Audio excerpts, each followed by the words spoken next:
नमस्कार साथियों, Ranu coaching classes के इस YouTube चैनल पर एक बार पुनः आप सभी का हार्दिक अभिनंदन। दोस्तों, हम NCERT बेस्ड अध्ययन कर रहे हैं, जिसमें हम अभी कक्षा 7 की NCERT की पुस्तक हमारा अतीत भाग 2 का अध्ययन कर रहे हैं। में एक अध्याय का वीडियो हम बना चुके हैं और आज अध्याय 2 पर आपके सामने चर्चा करेंगे। दूसरा जो अध्याय है उसका नाम है राजा और उसके राज्य। इस अध्याय में राजा और उसके कौन कौन से राज्य बने उनके बारे में अध्ययन करते हैं। देखते हैं दोस्तों, आप ध्यान से पढ़ें और वीडियो को लाइक और शेयर अवश्य करें, जिससे ज़्यादा से ज़्यादा बच्चों को लाभ प्राप्त हो सके। देखिए दोस्तों, राजा और उनके राज्य 7वीं शताब्दी के बाद 7वीं शताब्दी के बाद भारत में कई राजवंशों का उदय होता है। मानचित्र 1 में उसको दर्शाया गया है। उपमहाद्वीप के विभिन्न हिस्सों में 7वीं से 12वीं शताब्दी के बीच शासन करने वाले राज्य आपके सामने चित्र में है। देखिए, चित्र को ध्यान से देखें, गौर से देखें। इस चित्र में ऊपर कश्मीर का राज्य दिया है। यहाँ मुल्तान में अरब और यहाँ भी एक राज्य है गुजरात में अनरटा। इधर आपके इंद्रप्रस्थ है दिल्ली के आसपास का क्षेत्र। यहाँ चौहान है, जिन्हें चहमान के नाम से भी जानते हैं। इधर आपके बिहार और उत्तर प्रदेश के बॉर्डर पर कन्नौज है। यहाँ उत्तर प्रदेश में प्रयाग और उत्तर प्रदेश में एक जगह है बनारस, ये राज्य हैं। इसके बाद यहाँ चंदेल और यहाँ पर आपके मध्य भारत के आसपास गुर्जर प्रतिहार वंश मिलेगा। फिर उसी के आसपास परमार वंश भी मिलेगा।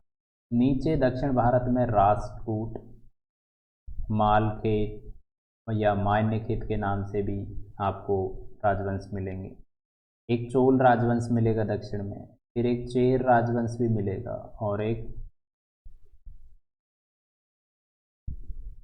पाहुयन नाम का राजवंश आपको मिलेगा। यहाँ पर आपको चालुक्य राजवंश मिलेगा, कलिंग राज्य मिलेगा और उत्कल प्रदेश मिलेगा। यहाँ पर पहाड़पुर के शासक मिलेंगे, पाल वंश मिलेगा, कामरूप असम के आसपास के क्षेत्रों के जो शासक हैं वो मिलेंगे। तो इस चित्र में आपने देखा कि कितने सारे राजवंश फैले हुए थे। इनके अलावा भी बहुत सारे थे। आपको मानचित्र में दिखाया गया है कि कौन कौन से राजवंश मुक्त थे। गुर्जर प्रतिहार, राष्ट्रकूट, पाल, चोल और चहमान, जिसको चौहानों के नाम से। ये कहाँ कहाँ थे वो आपके सामने इस चित्र में है। आगे देखते हैं दोस्तों, एक एक करके इनका अध्ययन करते हैं। नए राजवंशों का उदय टॉपिक है, सब टॉपिक है नए राजवंशों का उदय। 7वीं शती के बाद ही भारत में हर्षवर्धन की जो मृत्यु हुई उसके बाद ही नए राजवंशों का उदय।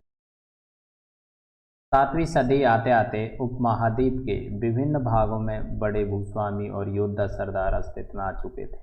राजा लोग प्राय उन्हें अपने मातहत या सामंत के रूप में मान्यता देते थे। उनसे उम्मीद की जाती थी कि वे राजा या स्वामी के लिए उपहार लाएं, उनके दरबार में हाजिरी लगाएं, उन्हें सैन्य सहायता उपलब्ध कराएं।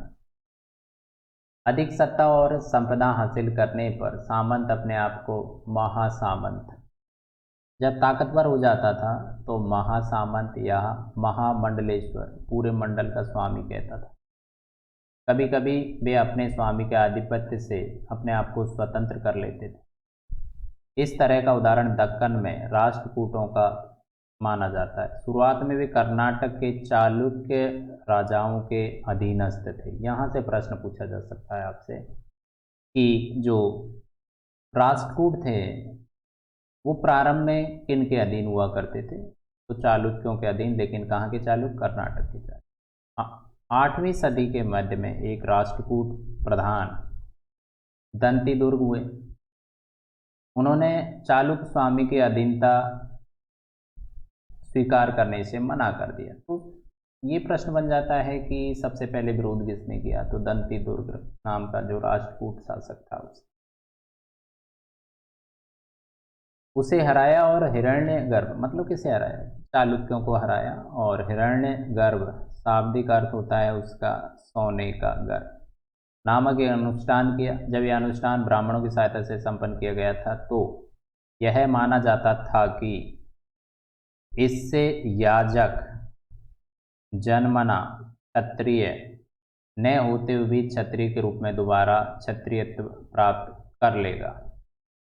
कुछ अन्य उदाहरणों में उद्यमी परिवारों के पुरुषों ने अपनी राजशाही कायम करने के लिए सैन्य कौशल का इस्तेमाल किया।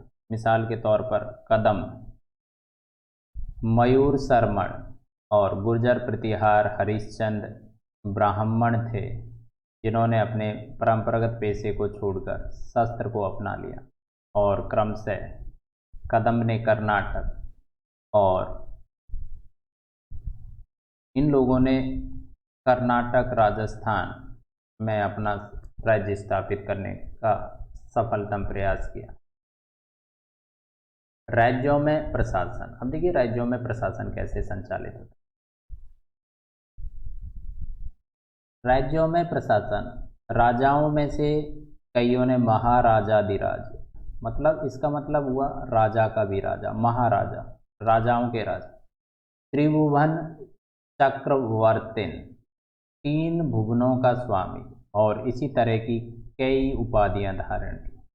लेकिन इस तरह के दावों के बावजूद वे अपने सामंतों और साथ ही साथ किसान व्यापारी और ब्राह्मणों के संगठनों के साथ अपनी सत्ता की साझेदारी करते।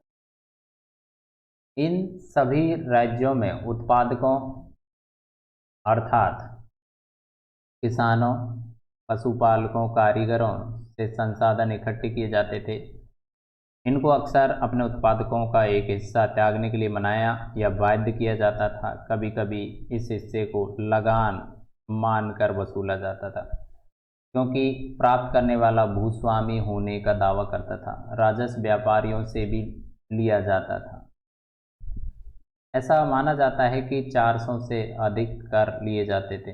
तमिलनाडु में शासन करने वाले चोल वंश के अभिलेखों में विभिन्न किस्म के करों का उल्लेख मिलता है जिसमें संख्या 400 से भी अधिक है। सबसे अधिक उल्लेख कर बेट्टी कर को माना जाता है। कौन सा कर? बेट्टी कर, जो नगद की बजाय जबरन श्रम के रूप में लिया जाता है। बेट्टी कर कैसा टैक्स है तो वो नगद नहीं होकर श्रम के रूप में लिया जाने वाला टैक्स, यानी जबरन श्रम, और कदमाई यानी कि भू राजस्व। मकान पर छाजन डालने पर लगने वाला कर, खजूर या ताड़ के पेड़ पर चढ़ने के लिए सीढ़ी के इस्तेमाल पर लगने वाला कर, पारिवारिक संपत्ति का उत्तराधिकारी हासिल करने के लिए लगने वाला कर। देखिए अजीबोगरीब से कर है।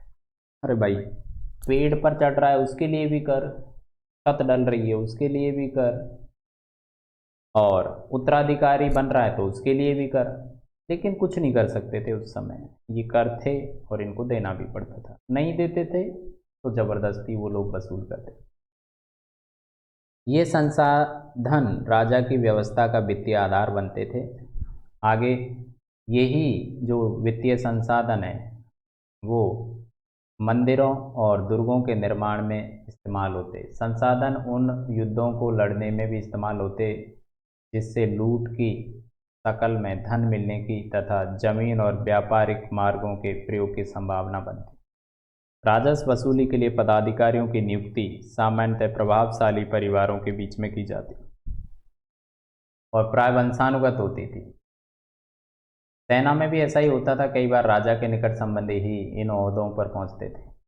देखिए आगे लिखा है, अगला जो बिंदु है वो है प्रशस्तियाँ और भूमि अनुदान। प्रशस्तियाँ और भूमि अनुदान। प्रशस्तियों में ऐसे ब्यौरे होते जो शब्द से सत्य नहीं भी हो सकते थे, लेकिन ये प्रशस्तियाँ हमें बताती है कि शासक खुद को कैसा दर्शाना चाहते थे। मिसाल के लिए सूरवीर, वीर योद्धा, विजयी योद्धा, ऐसे शब्दों का प्रयोग होता। ये विद्वान ब्राह्मणों द्वारा रची गई थी जो अक्सर प्रशासन में मदद करते थे। प्रशस्तियों का मतलब ही होता है किसी राजा की प्रशंसा या उसके खानदान की या उसके वंश की प्रशंसा करना, और ये ब्राह्मणों द्वारा किया जाता था या लिखा जाता था। अब देखिए यहाँ पर आगे लिखा है राजा लोग प्राय ब्राह्मणों को भूमि अनुदान से पुरस्कृत करते थे। ये ताम्रपत्रों पर अभिलेखित होते थे जो भूमि पाने वालों को दिए जाते थे। ये आपके सामने ताम्रपत्र दिख रहे हैं जिन पर इस तरीके से कुछ लेख लिखा हुआ है। आगे देखते हैं दोस्तों।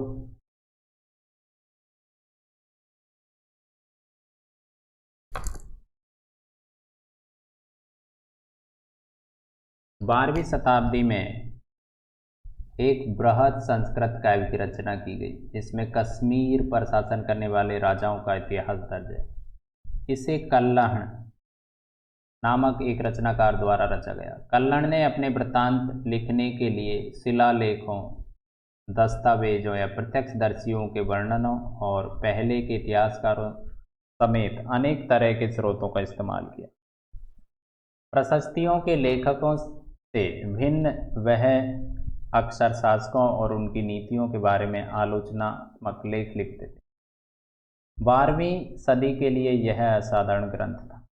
तो इस पैराग्राफ में केवल एक प्रश्न बनता है कि कश्मीर के बारे में सबसे पहले किसने लिखा, या कश्मीर के राजाओं का इतिहास किसने लिखा। तो वो लिखा कल्लण ने, और नाम इसका राजतरंगिणी मिलता है शायद, जो कभी चर्चा में आएगा तो बात करेंगे। अगला है धन के लिए युद्ध। किसके लिए युद्ध? धन के लिए।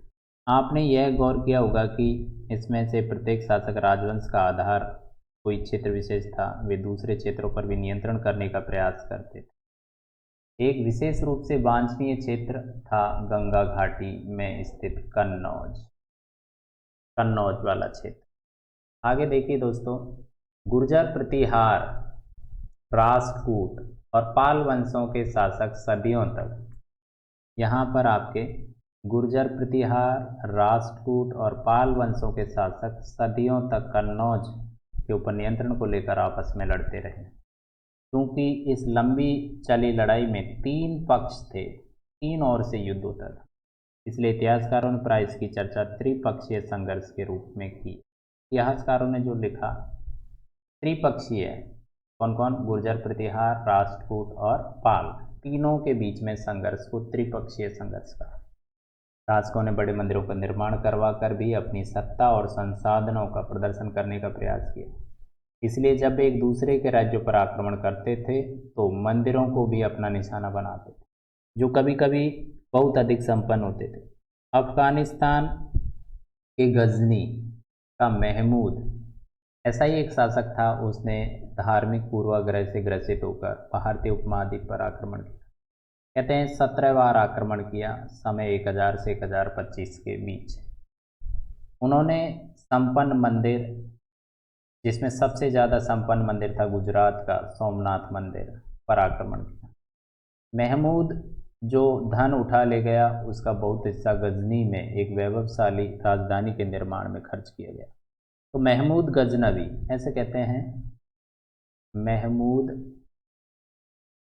गजनवी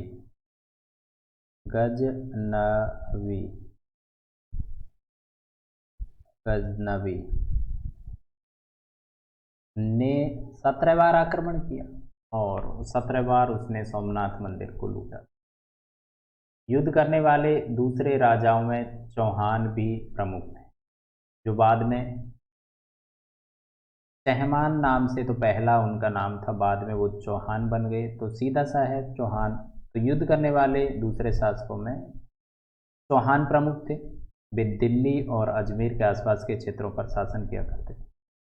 उन्होंने पश्चिम और पूर्व की ओर अपने नियंत्रण क्षेत्र का विस्तार करना चाहा। उन्हें गुजरात के चालुक्यों और पश्चिम उत्तर प्रदेश के गहड़वालों से लड़ाई लड़नी पड़ी।